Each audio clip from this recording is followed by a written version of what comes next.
More than 650 academics have called on British universities to commit to 100% plant-based catering, vegan otherwise, to fight climate change. OK, this all comes in an open letter. It's sent to UK university chancellors, and it was organised by the Plant-Based Universities student-led campaign.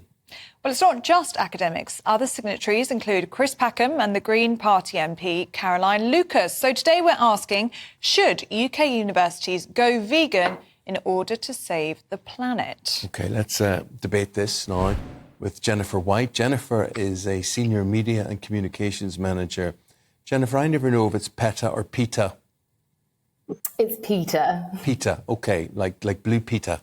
Yeah, like the name. Like that. Oh, yeah, OK. And there beside her is Gareth Wynne-Jones.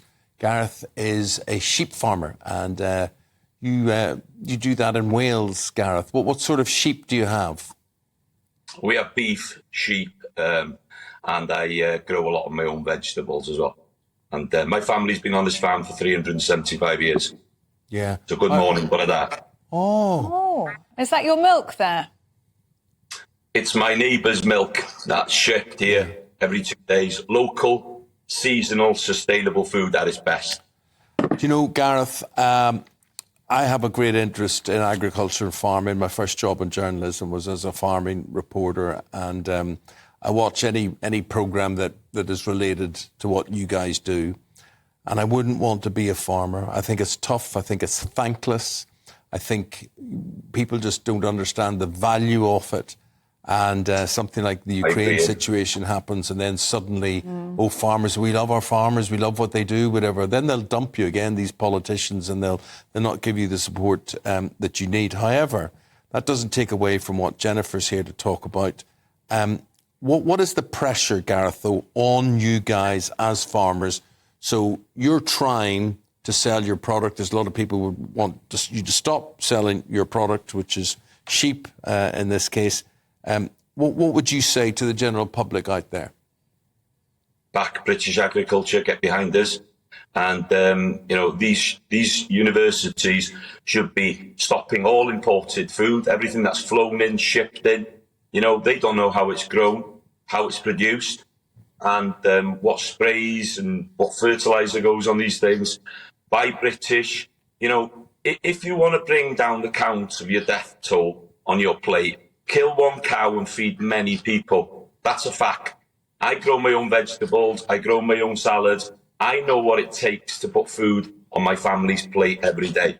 And I will tell you, Eamon, a lot more creatures die for me to get my veg on the plate and salad than it does for me to get my meat. That's a fact.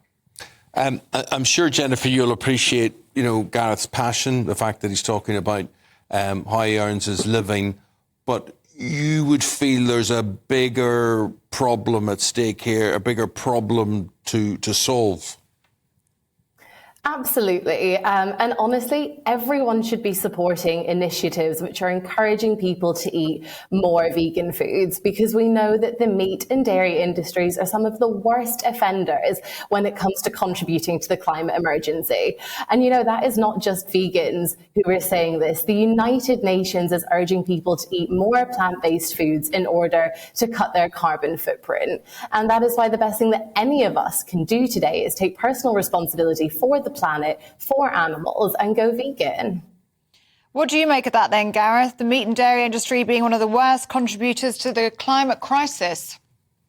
Yeah, another absolute joke. They just, listen, they'll bend figures to whatever they want. This is what these people do. These paid organisations, she sits there, she gets paid by an organisation to say what she wants. I'm telling you, I'm in this industry. My family's been on this land 375 years, and you're welcome to come up. I've nearly got 1 million followers on YouTube. I've got hundreds of thousands on my social medias. Check me out. It's Gareth Wynne-Jones or one Gareth Wynne-Jones. And you'll see what I do every day. I educate people. Eat seasonal, okay? That's what we should be doing. I'm growing my veg. I'm taking sweet corn out of I'm eating a great vegan diet, but I've got a few vegans on my diet with it, with my grass-fed cattle and sheep. These are some of the most sustainable foods we can have. And it's about a balance. You just had Sandy on there talking about processed foods. We have a massive obesity problem in this country. We have people with ill health and ill mental health, and it's all to do with what we put in our bellies. And I think some of these vegans are totally, and these big organisations are misleading people to go sick in the long run. My father's 87, works 7 days a week, has eaten a balanced diet. Look at me, I'm 56. You know, I'm in top form. I work out every day in my job, and I eat well. And you've got to feed your body. What you put in is what you get out. Jennifer's not objecting to that, and we can all know that it's a difficult, hard grind job that you do. But could you make a living from being a vegan farmer? So, Eamon, this is where these people don't really understand, okay? Where does our fertiliser come? So up here, I use very little artificial fertiliser.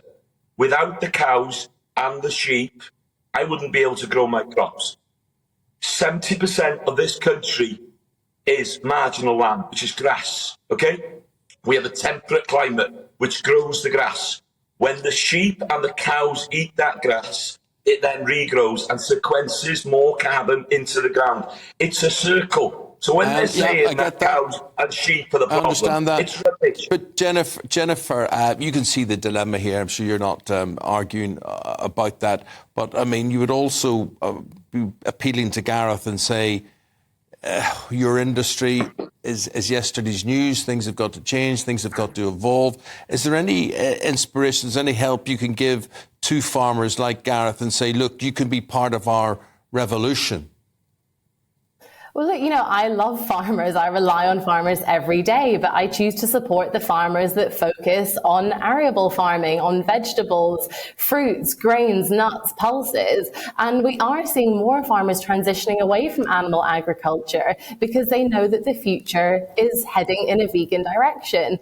And, you know, a lot of what Gareth is saying is greenwashing, to be honest, because we know that meat, whether it's produced locally, you know, is just as bad for the environment as you know, anything that would be imported. So, for example, British lamb has a carbon footprint 17 times larger than that of tofu, which is produced in Asia.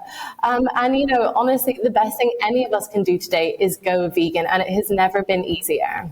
But Jennifer, wouldn't you say it's down to the individual? I mean, Gareth talking there, he says he loves his veggies. He eats a lot of vegan food in that sense, but he also enjoys sustainable meat from his farm. I mean, you can understand that, can't you? There's no such thing as sustainable meat. You cannot be a meat-eating environmentalist. It's just not possible. And that's why we are seeing the United Nations, we are seeing all of these scholars, these institutions, councils are also going vegan because we owe it to future generations, you know. And a recent study by Nature Food revealed that if everyone in the UK went vegan, they would reduce their carbon footprint for food by 75%. That is absolutely massive, you know, and it's high time that people get on board. And what do you think, Jennifer, is your chance of turning Britain's universities vegan, and really does it make that much difference if you did? Oh, it makes a huge difference. And, you know, we're already seeing a lot of universities with fully vegan cafes who are having fully vegan events. And all of this action is a meaningful way to address the ongoing climate emergency, which, frankly, more people need to be talking about. Well, OK, Gareth, you're shaking your heads there. Just 15 seconds to come back to that. If you want to do anything in universities, back British agriculture and get a campaign to be backing every single food on that plate in the universities being produced in Britain. OK, guys, thank you both very, very much indeed. We've got it out there. We've served it up to people this morning. We'll see what they think. Jennifer and Gareth, thank you. Thank you very much indeed.